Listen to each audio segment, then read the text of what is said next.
2021년 11월에 한국사회여론연구소가 만 18세 이상 9,000명을 대상으로 우리 사회에서 차별이 가장 심한 영역이 무엇인지 물었을 때 1위가 바로 빈부격차에 쏘는 차별이라고 대답했습니다. 빈부격차의 문제는 그리 가벼운 문제가 아닙니다. 그런데 누가복음 12장 21절에 보면 하나님께 대하여 부요하지 못한 자가 있다고 말씀합니다. 이 말은 빈부격차의 문제가 우리 신앙의 문제가 될 수도 있다는 것입니다. 이런 삶은 신앙의 큰 축이 무너졌다고 볼 수 있습니다. 그런 의미에서 학개서는 내 신앙을 재건하는 데 도움을 줄 수 있는 책입니다. 학개서의 주제는 무너진 성전을 재건하라입니다.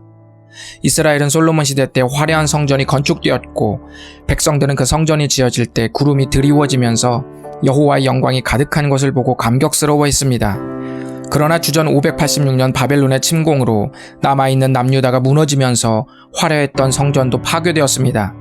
이스라엘 백성은 성전이 파괴되면서 하나님께 걸었던 희망도 파괴되었습니다. 하지만 이는 죄악의 나락으로 떨어진 이스라엘의 삶에 대한 징계이지 영원한 심판은 아니었기에 하나님의 회복의 약속은 여전히 유효했습니다. 정말 놀랍게도 강성했던 바벨론은 50년이 채 안 되어 페르시아에게 멸망했고 이스라엘 백성은 초대왕 고레스 2세로부터 고국 땅으로 돌아가 성전을 재건해도 좋다는 기적적인 허락을 받습니다. 하나님의 섭리 가운데 스룹바벨과 대지사장 여호수아가 이끄는 42,360명이 예루살렘으로 귀환하는 감격적인 순간을 맞이했습니다. 그들은 귀환한 다음 해에 성전의 기초를 놓으며 하나님을 찬양했습니다. 하지만 오래전에 먼저 사마리아 땅으로 이주한 외국인들이 함께 성전을 짓자는 제안을 거절한 때부터 큰 난관에 봉착했습니다. 이들이 성전 재건을 방해하기 시작하면서 성전 재건은 약 18년 동안 중단되었습니다.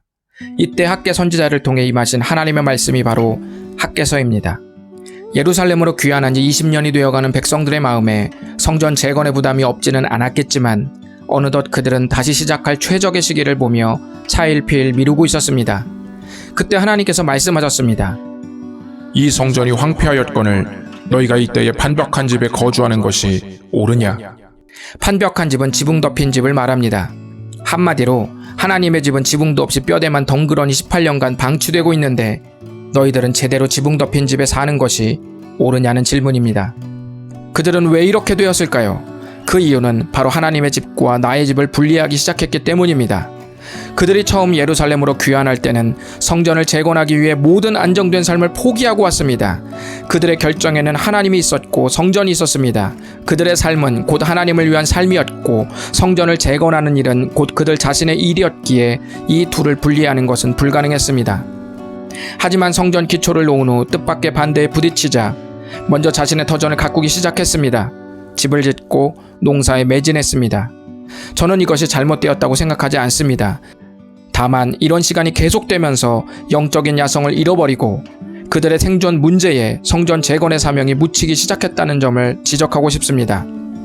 하나님은 이렇게 되어버린 유대인들의 삶을 일컬어 내 집은 황폐하였으되 너희는 각각 자기의 집을 짓기 위하여 빨랐음이라 라고 말씀하셨습니다.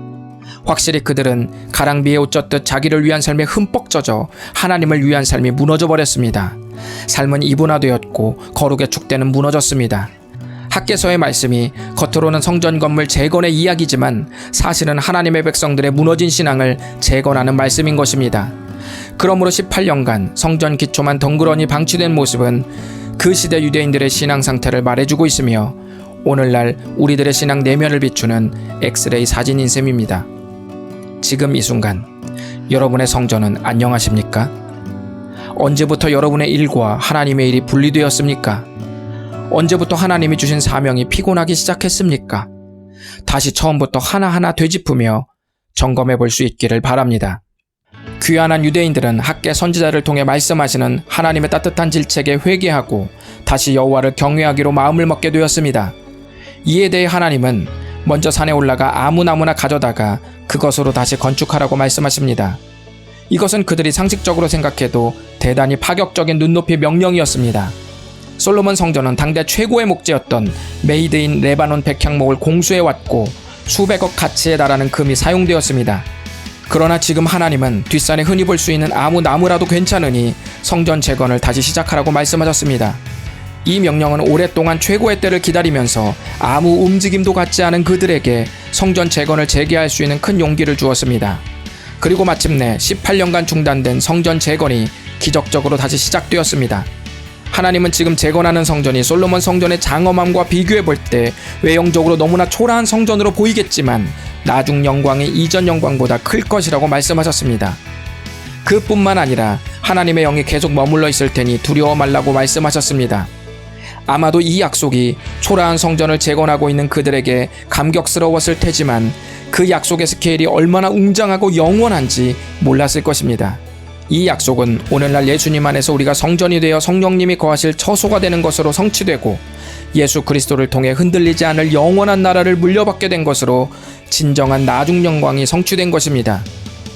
하나님은 하나님의 문제와 우리의 문제를 분리하지 않고 늘 같은 것으로 보셨습니다. 사랑이 최고의 경지에 오른 특징 중 하나는 너와 나의 동일시입니다. 너의 아픔이 내 아픔이 되고 너의 기쁨이 나의 기쁨이 되는 것입니다. 예수님께서 우리를 사랑하시기에 우리가 겪는 죄의 저주를 외면치 않으시고 우리와 같이 되셔서 십자가에 못 박혀 죽으시지 않았습니까? 여러분, 학개서의 나중 영광은 여러분의 것입니다. 그러니 무너진 신앙의 자리를 다시 재건하십시오. 여러분 각 개인이 하나님의 성전입니다.